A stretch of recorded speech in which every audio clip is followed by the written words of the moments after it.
आमे समस्ते जानू जे परमेश्वर आदम को निजर प्रतिमूर्ति रे तैयारी करथिले आउ नारी अथवा अवा को निजर पई तैयारी करथिले। जो समय परमेश्वर स्त्री को तैयारी करुथिले सही समय निज विषय भाबुथिले। आदि पुस्तक अध्याय 3 तार 15 पर्व रे परमेश्वर शैतान को कहिथिले कि शैतान जो स्त्री को तू प्रलोभन रे पकई पाप करैछु सही स्त्री दिने तोर विपदर कारण हेबो। यही स्त्री वंश तोर मस्तक को चूर्ण कर भविष्यवाणी जीशुख्रीष्ट आउ शैतान यही भविष्यवाणी विषय जानी एपाई स्त्री बीज को नष्ट करने को आरंभ कला। स्वर्गदूत मान भ्रम पकाइला कि से माने पृथ्वी में जाए पृथ्वीर कन्या मान बह करूँ। आउ स्वर्गदूत और स्त्री मेल द्वारा जो सब संतानगण उत्पन्न हेले जात हेले से माने समस्त राक्षस थे। हुए तो आप विश्वास करें केमिति गोटे स्वर्गदूत बह हो। स्वर्गदूत और स्त्री बह विषय आम आउ एक वीडियो जानिबा। आउ सेमिति चालू चालू स्त्री बीज नष्ट होबार लगिला। ए दुनिया रे अधिक अधिक पाप अत्याचार वृद्धि पाइला। एथिपाई परमेश्वर जल प्रलय को पठाइले आउ दुनियार समस्ते मले किंतु नौक परिवार को परमेश्वर बंचाइले। कारण परमेश्वर को दृष्टि रे न एक धार्मिक व्यक्ति थे। टिकी आपण भावन्तु जे कहीं शैतान स्त्री मान पचर पड़ रहे, कहीं स्त्री मान गर्भवती होबार प्रोब्लेम आसुचे, कहीं पिला छुआ मान आशीर्वाद पाई पारु नाहंती।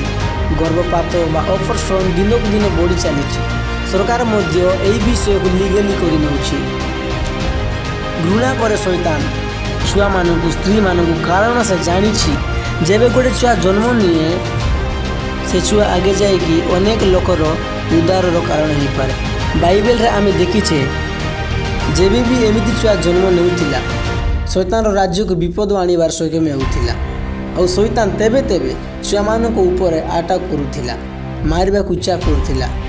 मूसा समय हो अथवा यीशु समय हो जेबे मूसा जन्म नेबार थिला बाइबल कहे शैतान जिहुदा लोक मान समस्त छुआ को मार देवाई आदेश देला। आ यीशु को जन्म समय मध्य राजा हेरोद 2 वर्षर कम छुआ मान मारवा को आज्ञा कला। यही सबू प्लान शैतान हटे। गोटे स्त्री पाखे परमेश्वर का गिफ्ट अच्छी जे परमेश्वर योद्धा को सोल्जर को जन्म देवार। इंडिया पूरी केतक कंट्री अच्छी जोटि झील मान को जन्म ही दिखती ना। आज भी लोके झील जगार पुओ ही चाहती झील जाणिक ऑपरेशन करुँच।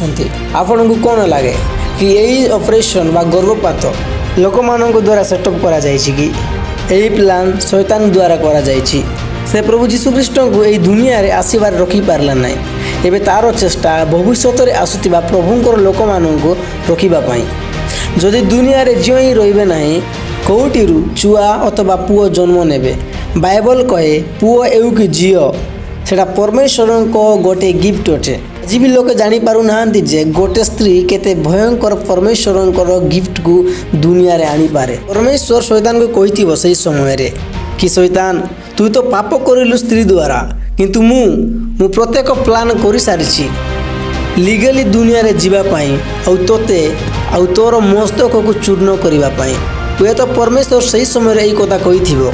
आउ परमेश्वर एथिपाई गोटे स्त्री को एक एफर डिजाइन करिसंती जे जेबे गोटे स्त्री गर्भवती हुए अथवा प्रेग्नेंट हुए छुआर ब्लड और मार ब्लड केबे भी आपस में मिक्स हो ना। परमेश्वर केते परफेक्ट आउ केते बुद्धिमान सीए।